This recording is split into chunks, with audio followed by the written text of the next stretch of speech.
லேவியராகமம் 11ஆம் அதிகாரம். கர்த்தர் மோசேயையும் ஆரோனையும் நோக்கி, நீங்கள் இஸ்ரவேல் புத்திரரோடே சொல்ல வேண்டியது என்னவென்றால், பூமியில் இருக்கிற சகல மிருகங்களிலும் நீங்கள் புசிக்கத்தக்க ஜீவ ஜந்துக்கள் யாதெனில், மிருகங்களில் விரிகுளம்புள்ளதாயிருந்து குளம்புகள் இரண்டாக பிரிந்திருக்கிறதும் அசை போடுகிறதுமானவைகளை எல்லாம் நீங்கள் புசிக்கலாம்.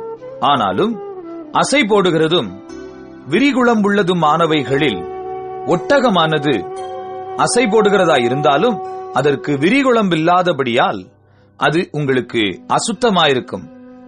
குளிமுசலானது அசை போடுகிறதாயிருந்தாலும் அதற்கு விரிகுளம்பில்லை, அது உங்களுக்கு அசுத்தமாயிருக்கும். முயலானது அசை போடுகிறதாயிருந்தும் அதற்கு விரிகுளம்பில்லை, அது உங்களுக்கு அசுத்தமாயிருக்கும். பன்றியின் குழம்பு விரிகுளம்பும் இரண்டாக பிரிந்ததுமாயிருந்தும் அது அசை போடாது, அது உங்களுக்கு அசுத்தமாயிருக்கும்.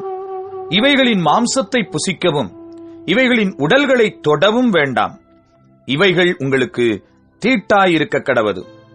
ஜலத்தில் இருக்கிறவைகளில் நீங்கள் புசிக்கத்தக்கது யாதெனில், கடல்களும் ஆறுகளும் ஆகிய தண்ணீர்களிலே சிறகும் செதிழும் உள்ளவைகளை எல்லாம் நீங்கள் புசிக்கலாம்.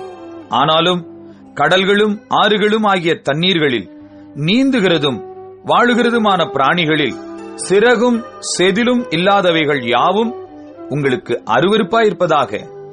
அவைகள் உங்களுக்கு அருவருப்பாயிருக்க கடவது.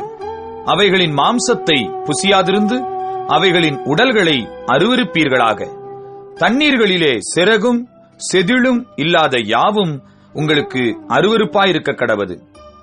பறவைகளில் நீங்கள் புசியாமல் அருவருக்க வேண்டியவைகள் யாதெனில், கழுகும் கருடனும் கடலுராஞ்சியும் பருந்தும் சகலவித வல்லூரும் சகலவித காகங்களும் தீக்குருவியும் கூகையும் செம்புகமும் சகலவித டேகையும் ஆந்தையும் நீர்க்காகமும் கோட்டானும் நாரையும் கூளக்கடாவும் குருகும் கொக்கும் சகலவித ராஜாளியும் புழுக்கொத்தியும் வவ்வாலும் ஆகிய இவைகளே. பறக்கிறவைகளில் 4 காலால் நடமாடுகிற ஊரும் பிராணிகள் யாவும் உங்களுக்கு அருவருப்பாயிருப்பதாக. ஆகிலும் பறக்கிறவைகளில் 4 காலால் நடமாடுகிற யாவிலும் நீங்கள் புசிக்கத்தக்கது யாதெனில், தரையிலே தத்துகிறதற்கு கால்களுக்கு மேல் தொடைகள் உண்டாயிருக்கிறவைகளிலே வெட்டுக்கிளி ஜாதியாயிருக்கிறதையும், சோலையாம் என்னும் கிளி ஜாதியாயிருக்கிறதையும், அர்கொல் என்னும் கிளி ஜாதியாயிருக்கிறதையும், ஆகாபு என்னும் கிளி ஜாதியாயிருக்கிறதையும் நீங்கள் புசிக்கலாம். பறக்கிறவைகளில் 4 காலால் நடமாடுகிற மற்ற யாவும் உங்களுக்கு அருவருப்பாயிருப்பதாக. அவைகளாலே தீட்டுப்படுவீர்கள். அவைகளின் உடலை தொடுகிறவன் எவனும் சாயங்காலம் மட்டும் தீட்டுப்பட்டிருப்பான். அவைகளின் உடலை சுமந்தவன் எவனும் தன் வஸ்திரங்களை தோய்க்க கடவன். அவன் சாயங்காலம் மட்டும் தீட்டுப்பட்டிருப்பான். விரி நகங்கள் உள்ளவைகளாயிருந்தும் இருவிளவான குளம்பில்லாமலும் அசை போடாமலும் இருக்கிற மிருகங்கள் யாவும் உங்களுக்கு அசுத்தமாயிருப்பதாக. அவைகளை தொடுகிறவன் எவனும் தீட்டுப்படுவான். 4 காலால் நடக்கிற சகல ஜீவன்களிலும் தங்கள் உள்ளங்கால்களை ஊன்றி நடக்கிற யாவும் உங்களுக்கு அசுத்தமாயிருப்பதாக. அவைகளின் உடலை தொடுகிறவன் எவனும் சாயங்காலம் மட்டும் தீட்டுப்பட்டிருப்பான். அவைகளின் உடலை சுமந்தவன் தன் வஸ்திரங்களை தோய்க்க கடவன். அவன் சாயங்காலம் மட்டும் தீட்டுப்பட்டிருப்பான். இவைகள் உங்களுக்கு தீட்டாயிருக்க கடவது.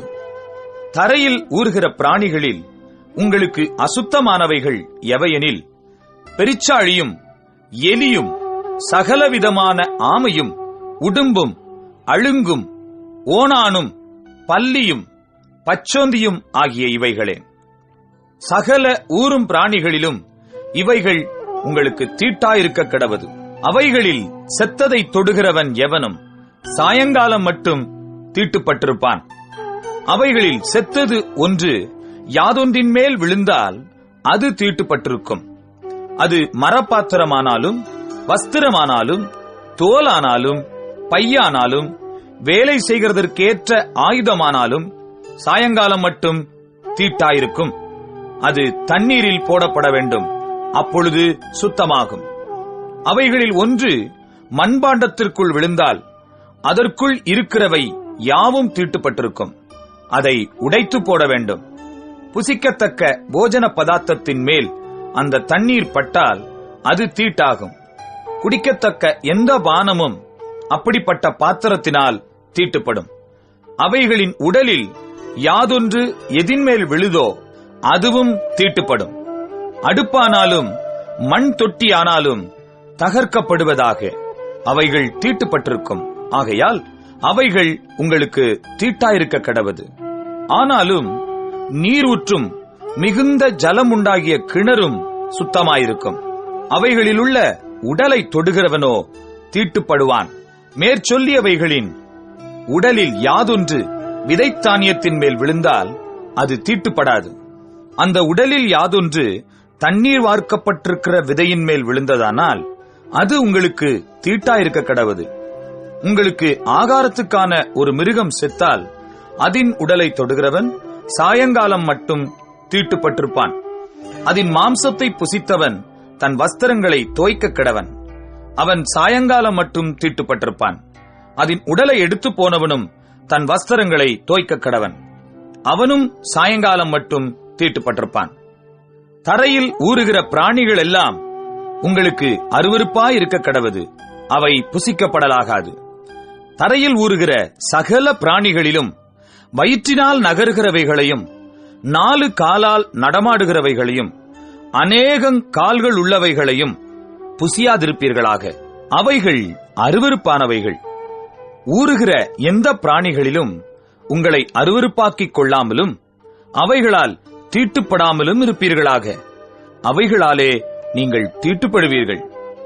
நான் உங்கள் தேவனாகிய கர்த்தர். நான் பரிசுத்தர். ஆகையால் தரையில் ஊறுகிற எந்த பிராணிகளிலும் உங்களை தீட்டுப்படுத்தாமல் உங்களை பரிசுத்தமாக்கிக் கொண்டு பரிசுத்தராயிருப்பீர்களாக. நான் உங்கள் தேவனாயிருக்கும்படி உங்களை எகிப்து தேசத்திலிருந்து வரப்பண்ணின கர்த்தர். நான் பரிசுத்தர். ஆகையால் நீங்களும் பரிசுத்தராயிருப்பீர்களாக.